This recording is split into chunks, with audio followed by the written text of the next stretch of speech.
고요한 한옥 진료실. 팔순의 한의사가 손가락을 들어 올려 리처드의 맥을 짚는다. 그의 주름진 손가락이 마치 현을 튕기는 연주자처럼 리처드의 손목 위에서 섬세하게 움직인다. 리처드의 얼굴은 불신과 경멸 그리고 마지못한 체념이 뒤섞여 있다. 침묵이 방을 가득 채우는 가운데 노한 의사의 눈이 갑자기 빛난다. 그는 천천히 고개를 들어 리처드를 응시한다. 서양 의사 선생님, 당신의 병은 몸이 아니라 마음에 있습니다. 리처드의 얼굴이 창백해진다. 그의 눈에는 분노와 충격이 교차한다. 말도 안 되는 소리군요. 내 병이 심리적인 문제라고 24년 동안 얼마나 많이 들었는지. 그는 자리에서 벌떡 일어나려 하지만 그 순간 익숙한 고통이 전기 충격처럼 척추를 타고 내려온다. 날카로운 비명을 지르며 리처드는 다시 의자에 주저앉는다. 한의사는 동요하지 않고 가만히 지켜본다. 심장 전문의로서 당신은 수천 개의 심장을 고쳤지만 당신 자신의 심장은 보지 못했군요. 그때 진료실 문이 열리고 리처드의 딸 에밀리와 한국인 사위 준호가 걱정스러운 표정으로 들어선다. 아버지, 괜찮으세요? 리처드는 대답 대신 고개를 떨어뜨린다. 24년간 그를 괴롭혀온 병의 원인을 한국의 시골 한의사가 단 5분 만에 꿰뚫어 본 것이다. 한의사는 잔잔한 목소리로 말을 이어간다. 의사 선생님, 당신은 환자의 심장을 열었지만 당신의 마음은 닫혀 있습니다. 치유는 여기서부터 시작됩니다. 안녕하세요. 저는 리처드 윌슨입니다. 올해로 68세가 된 캐나다 토론토 출신의 심장 전문의죠. 제 인생은 수술실과 진료실을 오가며 심장을 고치는 일로 가득 찼습니다. 토론토 대학병원의 심장외과 수석 의사로 심장의 마법사라는 별명까지 얻었습니다. 지난 40년간 저는 5천 건 이상의 심장 수술을 집도했고 심장 판막 대체 수술 분야에서 혁신적인 기법을 개발하기도 했죠. 하지만 그 누구도 모르는 비밀이 있었습니다. 저는 24년째 설명할 수 없는 극심한 통증에 시달리고 있었어요. 제가 다른 사람들의 생명을 구하는 동안 저 자신은 매일 지옥 같은 고통 속에서 살고 있었던 겁니다. 모든 것은 44세 때 시작됐습니다. 6시간 동안 대동맥 수술을 성공적으로 마친 후 갑자기 왼쪽 어깨에서 시작된 날카로운 통증이 팔을 타고 손가락 끝까지 번졌습니다. 처음에는 단순 피로나 근육통이라 생각했지만 통증은 밤새 악화되어 등을 타고 다리까지 퍼졌어요. 마치 누군가 전기철사를 제 신경 끝에 대고 있는 것 같았습니다. MRI, CT, 근전도 검사. 가능한 모든 검사를 받았습니다. 캐나다 최고의 신경과 의사들뿐만 아니라 미국 메이오, 클리닉, 독일, 스위스의 전문가들까지 찾아갔죠. 하지만 결과는 항상 같았습니다. 원인 불명의 신경병성 통증입니다. 안타깝게도 완치법은 없고 진통제로 관리하는 수밖에 없습니다. 처음에는 분노했습니다. 심장이라는 가장 복잡한 장기를 다루는 의사인 제가 제 자신의 통증조차 해결하지 못한다는 사실이 받아들여지지 않았어요. 그래서 더 많은 의학 논문을 읽고 더 많은 전문가를 찾아다녔습니다. 온갖 약물과 치료법을 시도했지만 통증은 조금도 나아지지 않았어요. 그렇게 10년이 지났습니다. 통증에 적응하며 살아가는 법을 배웠지만 점점 더 많은 진통제에 의존하게 됐죠.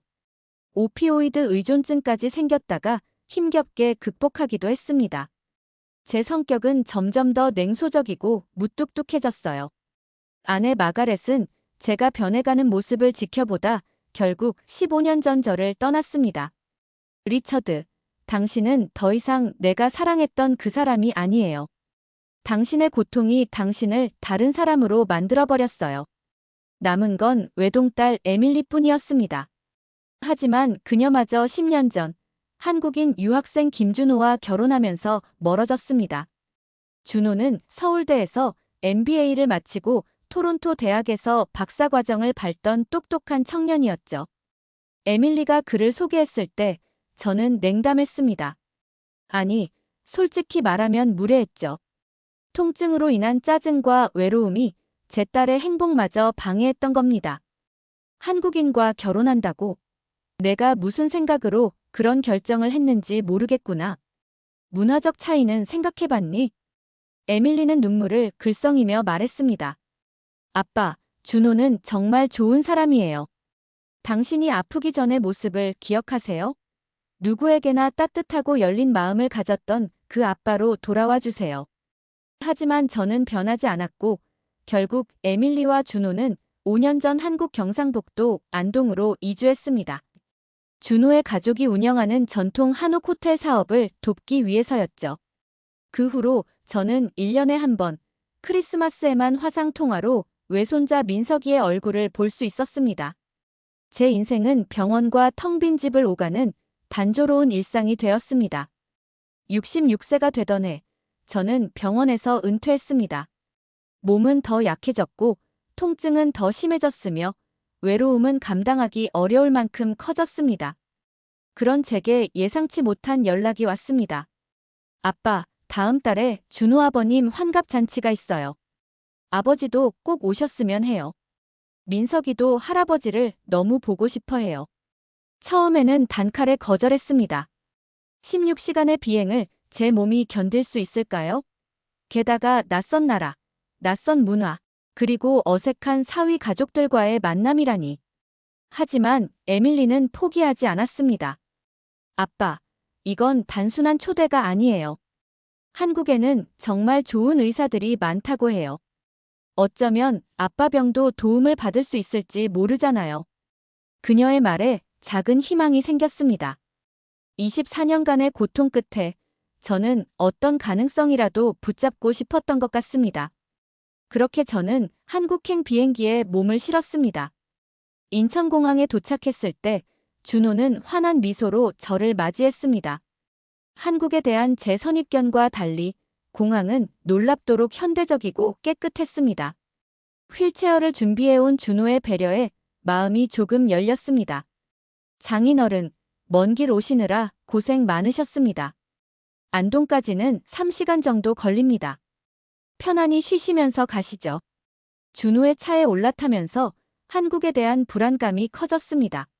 서울도 아닌 안동이라는 시골 도시에서 뭘 기대할 수 있을까 싶었죠. 하지만 고속도로를 달리는 동안 차창 밖으로 보이는 풍경은 제 예상과 달랐습니다. 깨끗한 도로, 정돈된 산과 강, 그리고 현대적인 건물들이 눈에 들어왔어요. 장인어른, 한국의 첫인상이 어떠세요? 준호의 질문에 저는 솔직하게 대답했습니다. 내 예상보다는 현대적이네. 준호는 웃으며 말했습니다. 한국은 빠르게 발전했지만 전통도 소중히 지켜요.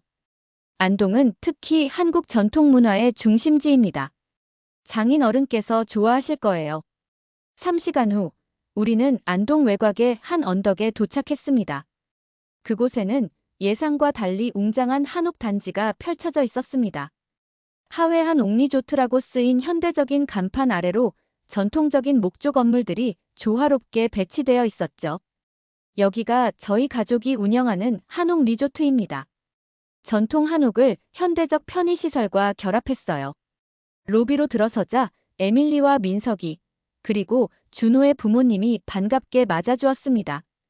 특히 8살 민석이는 제게 달려와 안기며 외쳤습니다.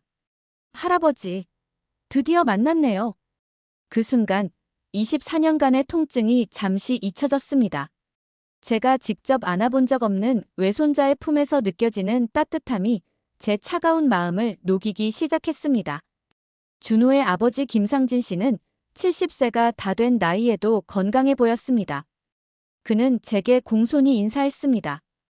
윌슨 박사님, 멀리서 와주셔서 감사합니다. 우리 집에서 편히 쉬세요. 준호의 어머니 박미숙 씨는 따뜻한 미소로 제게 다가와 손을 잡았습니다. 아이고, 많이 야위셨네요. 우리 음식 드시면 금방 건강해지실 거예요. 한국어를 영어로 번역해주는 준호의 통역을 들으며 저는 그들의 따뜻함에 어색하게 웃음 지었습니다. 하지만 제 마음속에는 여전히 벽이 있었습니다. 저는 그들의 친절이 단지 표면적인 예의라고 생각했어요. 제게 배정된 방은 전통 한옥 구조의 현대적인 편의시설을 갖추고 있었습니다. 바닥은 따뜻했고 후에 온돌이라고 배웠습니다. 창문 너머로는 아름다운 정원이 보였죠. 하지만 긴 비행으로 인해 통증은 평소보다 심했고 저는 진통제를 삼키며 침대에 쓰러졌습니다. 다음 날 아침 문을 두드리는 소리에 잠에서 깼습니다. 아버지, 괜찮으세요? 아침 식사 준비됐어요. 에밀리의 목소리였습니다. 저는 억지로 몸을 일으켰습니다. 통증은 여전했지만 외손자를 더 보고 싶다는 마음이 저를 움직이게 했죠. 식당으로 내려가자 놀라운 광경이 펼쳐졌습니다. 테이블 위에는 20여 가지의 작은 그릇들이 가득했어요. 김치, 나물, 생선, 국. 한국의 전통 아침 식사라고 했습니다. 장인어른, 많이 드세요. 특히 이 인삼차는 기운을 북돋아줍니다. 준호의 아버지가 건넨 따뜻한 차를 마시자 몸이 조금 편안해지는 것 같았습니다. 식사 후 민석이가 제게 한복을 입는 법을 가르쳐 주겠다고 했습니다. 그의 순수한 열정에 저는 마음을 열기 시작했습니다. 하지만 갑자기 찾아온 극심한 통증에 저는 그 자리에서 쓰러지고 말았습니다. 민석이의 놀란 비명소리, 에밀리의 다급한 발소리, 그리고 준호의 침착한 목소리가 들렸습니다. 아버님, 괜찮으세요? 병원에 모시고 갈게요. 저는 힘겹게 고개를 저었습니다. 괜찮아. 그냥 평소처럼 좀 심한 것뿐이야. 진통제만 줘. 하지만 준호의 어머니는 단호했습니다. 이건 약으로 해결될 문제가 아니에요. 우리 여기 근처에 정말 좋은 한의원이 있어요. 박 원장님은 50년 경력의 명의세요. 서양 의학의 최전선에서 평생을 보낸 저로서는 한의학이라는 개념 자체가 미신처럼 느껴졌습니다. 하지만 이미 모든 서양 의학적 방법을 시도해봤고 24년간의 고통에 지친 저는 마지못해 동의했습니다. 그렇게 저는 안동 외곽의 작은 한의원을 방문하게 되었습니다. 밖에서 보기에는 평범한 2층 건물이었지만 내부는 놀랍도록 깨끗하고 정돈되어 있었어요. 접수대에서는 젊은 여성이 컴퓨터로 환자 기록을 관리하고 있었고 대기실에는 현대적인 의자와 전통적인 병풍이 조화롭게 배치되어 있었습니다. 5분도 채 기다리지 않아 저는 진료실로 안내받았습니다. 그곳에서 만난 한의사 박종현 원장은 80대로 보이는 노인이었지만 그의 눈빛은 놀랍도록 맑고 날카로웠습니다. 그는 준호의 통역을 통해 제게 인사했습니다. 캐나다에서 오신 의사 선생님을 만나게 되어 영광입니다. 어떤 어려움이 있으신지 말씀해 주세요. 저는 24년간의 통증 역사를 간략히 설명했습니다. 그는 끄덕이며 경청했고 이후 제 맥을 짚기 시작했습니다. 그의 손가락이 제 손목 위에서 춤을 추듯 움직였습니다. 저는 속으로 비웃었습니다. 이런 원시적인 방법으로 무엇을 알 수 있다는 거지. 하지만 그가 맥을 짚은 후 한 말은 저를 충격에 빠뜨렸습니다. 선생님은 심장 전문이시죠? 아이러니하게도 당신의 병은 심장에서 비롯되었습니다. 육체적 심장이 아닌 정신적 심장에서요. 저는 놀라움을 감추지 못했습니다. 제가 심장 전문이라는 사실을 어떻게 알았을까요? 준호가 미리 말해줬을까요? 아니면 정말 맥만으로 알아챈 것일까요? 당신은 24년 전 큰 상실을 경험했습니다. 그 이후로 당신의 키기가 막혔고 그것이 이 통증의 원인입니다. 그의 말에 저는 얼어붙었습니다. 24년 전. 그때 저는 어머니를 잃었습니다. 제가 대동맥 수술을 집도하는 동안 어머니는 다른 병원에서 뇌출혈로 돌아가셨죠. 제가 가장 사랑했던 환자를 살리느라 가장 사랑하는 어머니의 임종을 지키지 못했던 겁니다. 그 후로 저는 그 죄책감을 가슴 깊이 묻었습니다. 박 원장은 계속 말했습니다. 의사로서 당신은 다른 이들의 생명을 구하는 데 헌신했지만 자신의 감정은 돌보지 않았습니다. 그 억압된 감정이 에너지 흐름을 방해하고 신경계의 통증으로 나타나고 있어요. 저는 분노와 혼란에 휩싸였습니다. 이런 비과학적인 설명을 어떻게 받아들일 수 있을까요? 하지만 동시에 24년간 숨겨온 비밀을 이 낯선 노인이 어떻게 알아챘는지 이해할 수 없었죠. 그럼 치료법은 뭐죠? 침? 한약? 아니면 마법? 제 목소리에는 냉소가 가득했습니다. 박 원장은 미소를 지었습니다. 침과 한약도 도움이 되겠지만 진정한 치료는 당신 스스로 시작해야 합니다. 마음을 열고 묻어둔 감정을 마주하세요.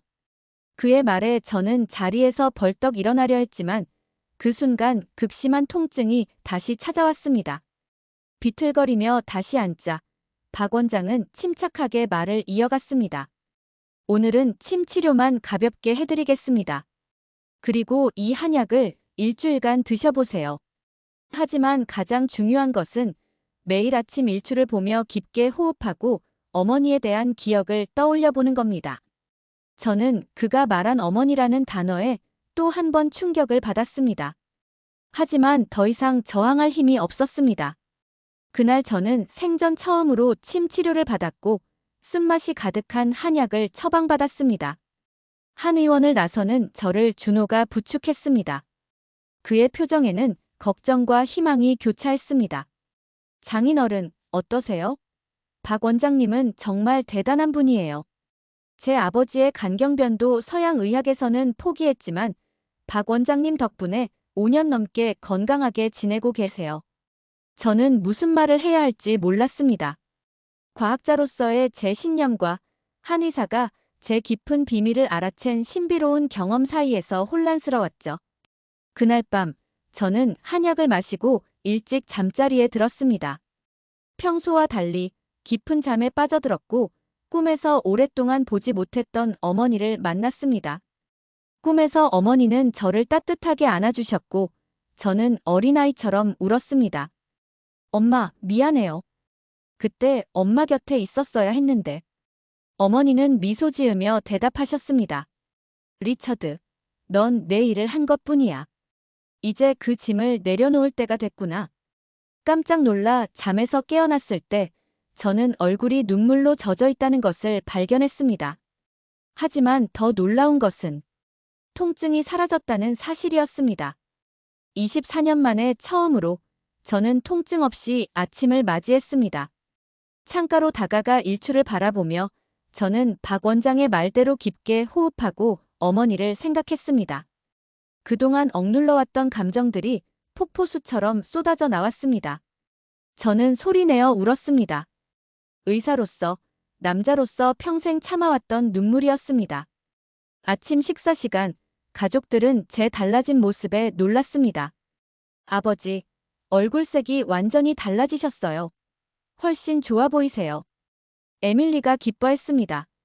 준호의 어머니는 제게 더 많은 음식을 권했고 민석이는 제 무릎에 앉아 제잘거렸습니다. 처음으로 저는 이 한국 가족들 사이에서 편안함을 느꼈습니다. 그날 오후, 우리는 안동 하회마을을 방문했습니다. 수백 년 된 전통 가옥들과 너른 강이 어우러진 풍경은 마음을 평화롭게 했습니다. 준호의 아버지는 마을의 역사와 문화에 대해 열정적으로 설명했고 저는 처음으로 진심으로 그의 이야기에 귀를 기울였습니다. 이 마을은 600년 이상의 역사를 가지고 있습니다. 우리 조상들의 지혜가 담긴 곳이죠. 그의 말에 저는 깊은 인상을 받았습니다. 제가 살던 토론토에서는 100년 된 건물도 오래된 축에 속했으니까요. 저녁에는 준호의 친척들이 모여 환영 파티를 열어주었습니다. 그들은 모두 저를 진심으로 반겼고 제 병에 대해 걱정했습니다. 한국의 정이라는 것을 처음 느꼈습니다. 일주일이 지났고 저는 매일 아침 일출을 보며 명상하고 한약을 마시고 박 원장에게 침 치료를 받았습니다. 놀랍게도 통증은 날이 갈수록 줄어들었습니다. 처음에는 단순한 심리적 효과라고 생각했지만 날이 지날수록 제 몸의 변화는 분명했습니다. 손가락의 움직임이 자유로워졌고 허리를 굽히거나 펴는 동작도 수월해졌습니다. 24년 만에 처음으로 저는 진통제 없이 하루를 보낼 수 있었습니다. 박 원장은 매 치료마다 제게 새로운 통찰을 주었습니다. 윌슨 선생님, 한의학에서는 몸과 마음이 분리되지 않습니다. 당신의 육체적 통증은 정신적 고통의 표현이에요. 당신은 어머니를 구하지 못했다는 죄책감, 환자들에게 완벽해야 한다는 압박, 가족과의 단절에서 오는 외로움. 이 모든 감정들이 에너지 흐름을 막고 통증으로 나타난 겁니다. 처음에는 그의 말이 터무니없게 들렸지만 제 내면을 들여다볼수록 그의 말이 맞다는 것을 인정할 수밖에 없었습니다. 제가 의사가 된 이유는 무엇이었을까요? 어쩌면 사람들을 살리는 일로 제 자신의 가치를 증명하고 싶었던 건지도 모릅니다. 어머니가 돌아가신 후 저는 더욱 일에 몰두했고 감정을 억눌렀습니다. 환자들을 살리면서도 정작 저 자신은 점점 죽어가고 있었던 겁니다. 열흘째 되는 날, 준호의 부모님 환갑잔치 준비가 본격적으로 시작되었습니다. 한국의 환갑은 60세 생일을 의미하지만 준호의 가족은 부모님 두 분의 나이를 합쳐 130세를 기념하는 특별한 잔치를 계획했다고 했습니다. 장인어른, 우리 부모님 잔치의 특별한 순서를 부탁드려도 될까요? 캐나다 의사로서 장인어른의 이야기가 많은 분들에게 영감을 줄 것 같습니다. 준호의 제안에 처음에는 망설였습니다. 하지만 이제 저는 달라져 있었습니다. 통증이 줄어들면서 제 마음의 벽도 함께 무너지고 있었던 겁니다. 좋아, 준호. 내가 할 수 있는 일이 있다면 기꺼이 하마. 준호는 환하게 웃었습니다. 그의 미소에서 진심 어린 기쁨이 느껴졌고 처음으로 저는 그를 사위가 아닌 가족으로 받아들이기 시작했습니다. 그날 오후 우리는 가족 사진 촬영을 위해 한복을 입었습니다. 민석이가 제게 한복 입는 법을 가르쳐 주었고 준호의 어머니는 제 한복 차림을 보고 감동의 눈물을 흘렸습니다. 윌슨 선생님, 정말 잘 어울리세요. 이제 정말 우리 가족 같아요. 그 말에 저도 모르게 눈물이 핑 돌았습니다. 24년간 얼어붙었던 제 감정이 서서히 녹아내리고 있었습니다. 가족 사진을 찍은 후 준호는 저를 리조트 뒤편의 작은 정자로 안내했습니다. 그곳에서 그와 진지한 대화를 나눴습니다. 장인어른, 솔직히 말씀드리면 처음에는 많이 두려웠습니다. 장인어른께서 저희 결혼을 반대하셨다는 것을 알고 있었으니까요. 준호의 솔직한 고백에 저는 부끄러움을 느꼈습니다. 미안하다, 준호. 내가 너무 편협했어. 내가 에밀리를 얼마나 사랑하는지 보지 못했던 거야. 괜찮습니다. 이해해요. 문화적 차이도 있고 무엇보다 장인어른의 건강 문제가 있으셨으니까요. 하지만 이제 우리가 진정한 가족이 되었으면 좋겠습니다. 그의 진심 어린 말에 저는 마음이 따뜻해졌습니다. 이 젊은이가 얼마나 현명하고 너그러운지 비로소 깨달았습니다. 고맙다, 준호. 내가 에밀리의 남편이 되어 다행이야. 우리는 포옹했고 그 순간 제 마음속에 있던 또 하나의 벽이 무너졌습니다. 저녁 식사 후 준호의 아버지가 저를 서재로 초대했습니다. 그곳에는 수백 권의 책과 함께 전통닭이 세트가 준비되어 있었습니다. 윌슨 박사, 우리 함께 차 한 잔 어떨까요? 준호가 통역해주는 가운데 우리는 인생과 건강, 가족에 대해 이야기를 나눴습니다. 김상진 씨는 자신도 20년 전 간경화로 고통받았지만 한의학 덕분에 회복되었다고 했습니다. 서양의학은 제게 6개월 시한부 선고를 내렸지만 한의학은 희망을 주었죠. 두 의학이 서로 보완할 수 있다고 생각합니다. 그의 말에 깊이 공감했습니다. 평생 서양의학만을 신봉했던 제가 이제는 다른 관점에서 치유를 바라보기 시작했으니까요. 상진 씨, 당신 말이 맞아요. 우리는 너무 오랫동안 한쪽만 보고 있었던 것 같습니다. 그날 밤 온돌방에 누워 창밖의 별을 바라보며 생각했습니다. 제 인생에서 가장 큰 아이러니는 무엇일까요? 수천 명의 환자를 치료했지만 정작 저 자신은 치유하지 못했다는 것, 그리고 그 치유가 전혀 예상치 못한 곳에서 시작되었다는 사실이었습니다. 환갑잔치 전날, 박 원장을 마지막으로 방문했습니다. 그는 제 맥을 짚고 환하게 웃었습니다. 윌슨 선생님, 기가 이제 제대로 흐르고 있습니다. 몸의 통증뿐 아니라 마음의 응어리도 많이 풀렸군요. 저는 고개를 끄덕였습니다. 정말 신기합니다. 박 원장님. 24년 동안 찾아다닌 해답이 여기 있을 줄은 몰랐어요. 해답은 항상 우리가 가장 마지막에 찾아보는 곳에 있습니다. 그는 지혜롭게 말했습니다. 이제 남은 과제가 있습니다. 당신이 경험한 것을 다른 사람들과 나누세요. 당신의 이야기가 누군가에게 희망이 될 테니까요. 그의 말에 깊이 공감했습니다. 의사로서 저는 항상 환자의 육체만을 보았습니다. 하지만 진정한 치유는 몸과 마음, 영혼을 함께 보살필 때 일어나는 것이었습니다. 다음 날 환갑잔치가 열렸습니다. 한옥 리조트의 대형 홀에는 200명이 넘는 손님들이 모였고 화려한 한국 전통 음식들이 차려졌습니다. 준호의 부모님은 전통 한복을 입고 입장했고 모든 이들이 박수로 그들을 축하했습니다. 잔치 중간에 준호가 마이크를 들고 저를 소개했습니다. 오늘 특별한 손님을 소개해드리겠습니다. 캐나다에서 오신 저희 장인어른 리처드 윌슨 박사님입니다. 40년간 심장 전문의로 활동하시며 많은 생명을 구하신 분이자 최근 한국 전통의학을 통해 새로운 삶을 발견하신 분입니다. 떨리는 마음으로 단상에 올랐습니다. 200명의 낯선 한국인들 앞에 서는 것은 심장 수술을 집도하는 것보다 더 긴장되는 일이었습니다.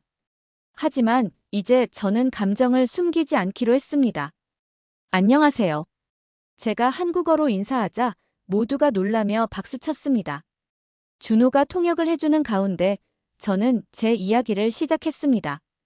저는 캐나다에서 40년간 의사로 일했습니다. 수천 명의 환자를 치료했지만 정작 제 자신은 24년간 치유되지 못했습니다. 매일 극심한 통증 속에서 살았고 그 고통으로 가족과도 멀어졌습니다. 청중들은 숨죽여 제 이야기를 들었습니다. 하지만 이곳 안동에서 그리고 박종현 원장님을 만난 후 제 인생은 완전히 바뀌었습니다. 한의학은 제게 단순한 통증 완화가 아닌 24년간 감춰온 내면의 상처를 치유할 기회를 주었습니다. 이어서 어머니의 죽음, 제 자신에 대한 실망, 가족과의 단절에 대해 솔직하게 이야기했습니다. 그동안 전문가로서의 냉정한 가면 뒤에 숨겨왔던 제 진심을 처음으로 남들 앞에서 드러낸 것입니다. 저는 이제 알았습니다. 진정한 치유는 단순히 병을 고치는 것이 아니라 온전한 사람으로 회복되는 것임을. 말을 마치자 청중들의 뜨거운 박수가 이어졌습니다.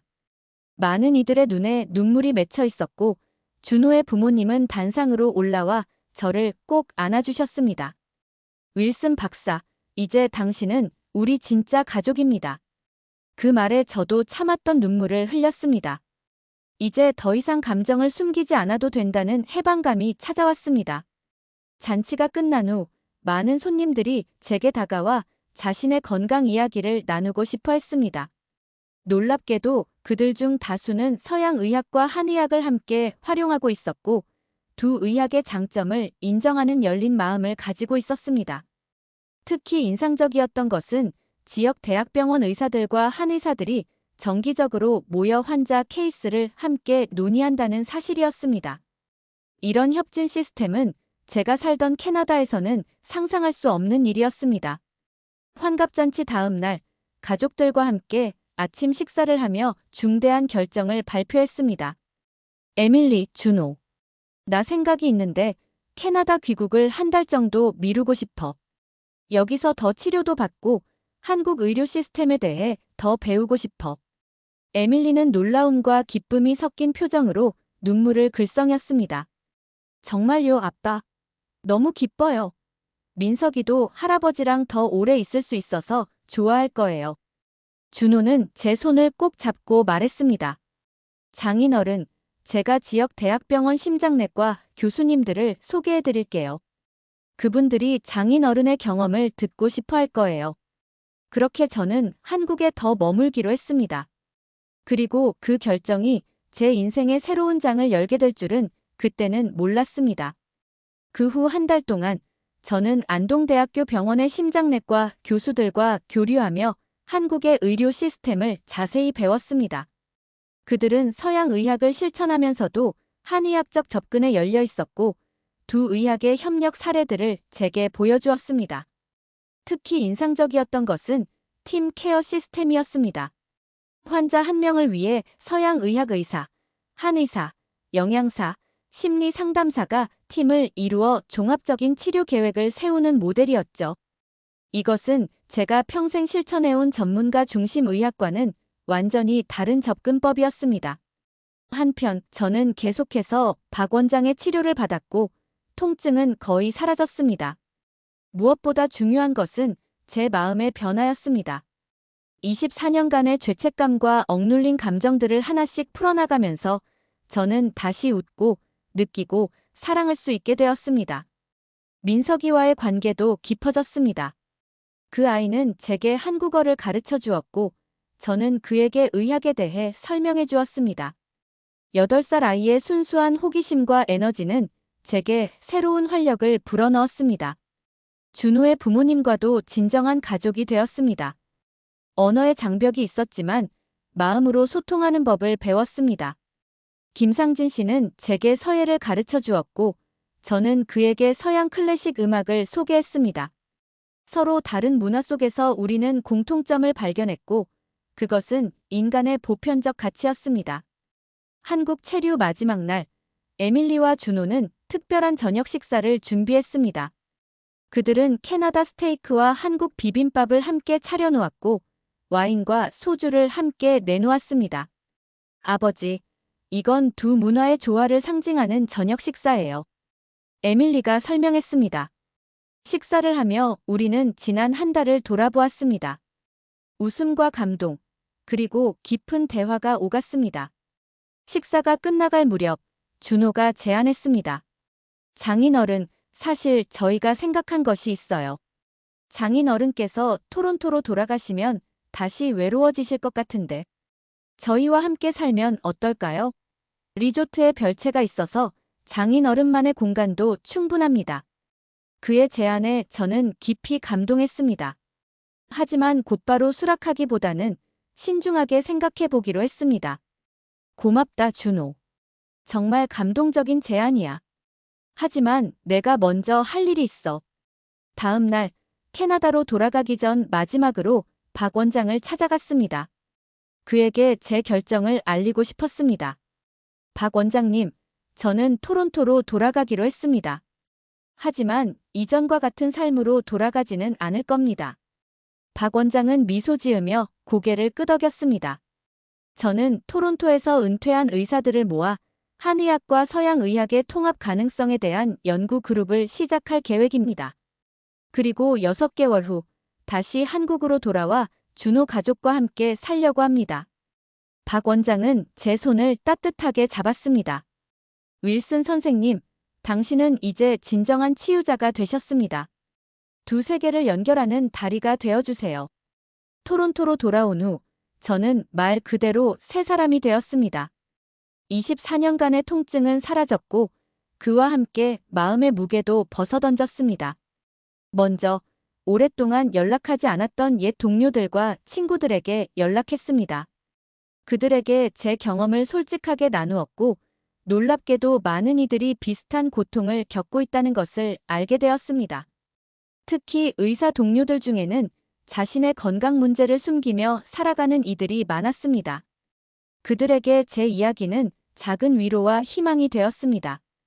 이후 저는 약속대로 은퇴한 의사들과 함께 동서의학통합연구회를 설립했습니다. 매주 모여 한의학과 서양의학의 접점을 찾고 환자 중심의 통합의학 모델을 연구했습니다. 처음에는 회의적인 반응이 많았지만 제 개인적 경험과 한국에서 본 실제 사례들이 설득력을 가졌습니다. 6개월 후 저는 약속대로 안동으로 돌아왔습니다. 이번에는 캐나다 의사 10명을 데리고 왔죠.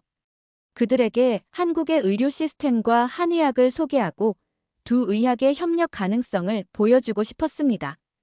안동에 도착했을 때 준호 가족과 박 원장이 공항에서 저를 맞이했습니다. 민석이는 더 커져 있었고 제게 달려와 안기며 외쳤습니다. 할아버지, 드디어 오셨네요. 이제 영원히 함께 살 거죠? 그 말에 저는 웃으며 대답했습니다. 그래, 민서가. 이제 할아버지는 여기서 너와 함께 살 거야. 준호가 준비한 별채는 완벽했습니다. 전통 한옥 구조의 현대적인 편의시설을 갖추고 있었고, 앞마당에는 작은 정원까지 있었습니다. 그곳에서 저는 아침마다 태극권을 배우기 시작했습니다. 더 놀라운 일은 그 후에 일어났습니다. 준호와 에밀리 그리고 지역 의사들의 도움으로 우리는 한 캐나다 통합의학센터를 설립했습니다. 작은 클리닉이었지만 서양 의학과 한의학이 조화롭게 공존하는 공간이었습니다. 저는 일주일에 3번 심장 환자들을 위한 상담을 진행했고 박 원장은 한의학적 치료를 제공했습니다. 특히 만성 통증으로 고통받는 환자들에게 우리 센터는 새로운 희망이 되었습니다. 서양 의학에서 더 이상 방법이 없다고 들은 환자들이 우리 센터에서 치유의 가능성을 발견했습니다. 물론 모든 환자가 완치되지는 않았지만 대부분은 삶의 질이 크게 향상되었습니다. 지금은 센터 설립 1주년이 되었고 저희 이야기가 한국 언론에 소개되면서 전국에서 환자들이 찾아오고 있습니다. 캐나다와 미국에서도 의료진들이 저희 모델을 배우러 방문합니다. 제 인생에서 가장 큰 전환점은 무엇이었을까요? 24년간의 통증이 사라진 것? 새로운 가족을 얻은 것? 아니면 의학에 대한 새로운 관점을 발견한 것? 아마도 이 모든 것들이 복합적으로 작용했을 겁니다. 하지만 가장 중요한 변화는 제 자신을 온전히 받아들이게 된 것입니다. 완벽한 의사, 냉정한 과학자가 아닌 감정과 약점을 가진 인간으로서의 저 자신을 인정하게 된 것이죠. 이것이 진정한 치유의 시작이었습니다. 지난달 아주 특별한 일이 있었습니다. 메이오 클리닉에서 일하는 제 옛 동료인 마이클 존슨 박사가 안동을 방문한 것입니다. 그는 24년 전 제 통증이 시작되었을 때 진료했던 신경과 의사였습니다. 당시 그는 원인을 찾을 수 없는 신경병성 통증이라 진단했고 오피오이드 진통제를 처방했었죠. 마이클이 저희 센터에 들어섰을 때 그의 표정은 경악 그 자체였습니다. 통증 없이 환자들을 진료하고 있는 저를 보고 그는 믿을 수 없다는 듯 물었습니다. 리처드, 정말 너야? 너는 통증이 사라졌어, 마이클. 완전히. 우리는 밤새도록 이야기를 나눴습니다. 저는 한의학을 통한 제 치유 과정과 마음의 변화를 설명했습니다. 처음에 그는 회의적이었지만 점차 눈빛이 달라졌습니다. 리처드, 나도 너처럼 10년째 만성 요통으로 고생 중이야. 검사해도 원인을 찾을 수 없어. 혹시 나도 치료받을 수 있을까? 다음 날 저는 마이클을 박 원장에게 데려갔습니다. 박 원장은 마치 오래된 친구를 만난 듯 마이클을 반겼고 그의 맥을 짚기 시작했습니다. 존슨 박사님, 당신의 통증은 과거의 상실과 관련이 있군요. 20년 전 이혼하셨나요? 마이클의 얼굴이 창백해졌습니다. 그는 정확히 19년 전 아내와 이혼했고 그 후로 모든 감정을 일에 묻어버렸다고 했습니다. 그리고 그가 요통을 느끼기 시작한 것도 그 즈음이었죠. 마이클은 2주간 안동에 머물며 치료를 받았습니다. 그가 떠나기 전 그는 저에게 말했습니다. 리처드, 내가 평생 틀렸던 거야. 우리는 환자들에게 마음과 몸은 연결되어 있다고 말하면서도 정작 우리 자신의 경우에는 그것을 적용하지 않았어. 마이클이 돌아간 후 놀라운 소식이 들려왔습니다. 그가 메이오 클리닉의 통합의학센터 설립을 제안했다는 것입니다. 서양 의학과 대체 의학의 장점을 결합한 새로운 형태의 의료 모델을 연구하겠다는 계획이었습니다. 이런 변화들을 지켜보며 저는 종종 안동 근처 산책로를 따라 걸으며 생각합니다. 제가 이곳에 오지 않았다면 제 인생은 어땠을까? 아마도 여전히 통증과 고독 속에서 쓸쓸한 은퇴 생활을 하고 있었을 겁니다. 인생의 가장 큰 선물은 때로 가장 예상치 못한 곳에서 옵니다. 제게는 그것이 한국의 작은 도시 안동이었고 팔순의 한의사 박종현 원장이었으며 제가 처음에는 인정하지 않았던 한국인 사위 준호였습니다. 일주일 전 저는 한국 시민권 신청서를 제출했습니다. 68년간 캐나다인으로 살아온 제가 이제는 두 나라, 두 문화, 두 의학을 모두 품은 사람이 되기로 한 것입니다. 준호와 에밀리 그리고 민석이는 환호성을 질렀고 박 원장님은 눈물을 글썽이며 제 어깨를 두드려 주셨습니다. 윌슨 선생, 이제 진정한 치유자가 되셨군요. 제 시민권 신청서에는 특별한 내용이 적혀 있습니다. 직업란에 심장 전문의가 아닌 통합의학 치유자라고 썼기 때문입니다.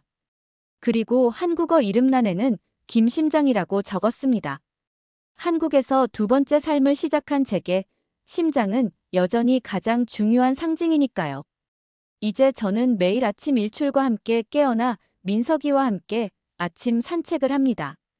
때로는 준호의 부모님과 차를 마시며 인생을 이야기하고 오후에는 센터에서 환자들을 만납니다. 저녁에는 가족 모두가 모여 식사하며 하루를 나눕니다. 제 심장은 이제 두 가지 방식으로 치유되었습니다.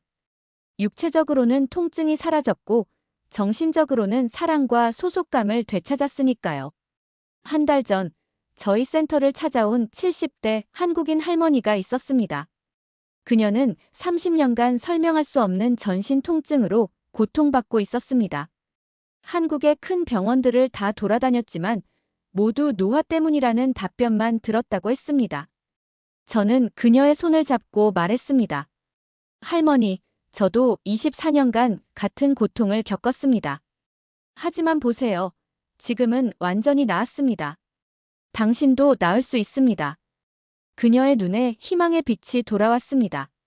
우리는 서양 의학 검사와 한의학적 진단을 함께 진행했고 그 결과 자가 면역 질환의 일종인 섬유근 육통으로 진단할 수 있었습니다.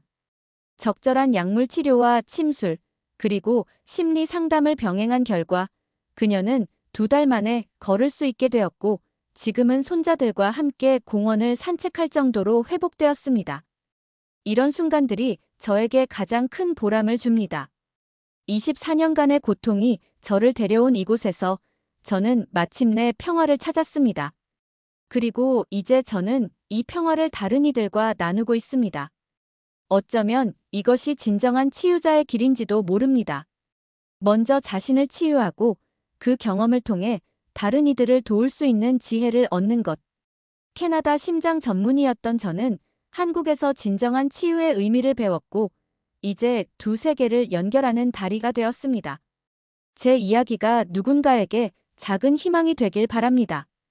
어떤 고통도 영원하지 않으며 치유는 언제나 가능하다는 것을요.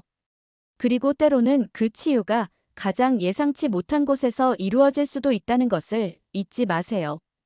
오늘의 사연은 여기까지입니다.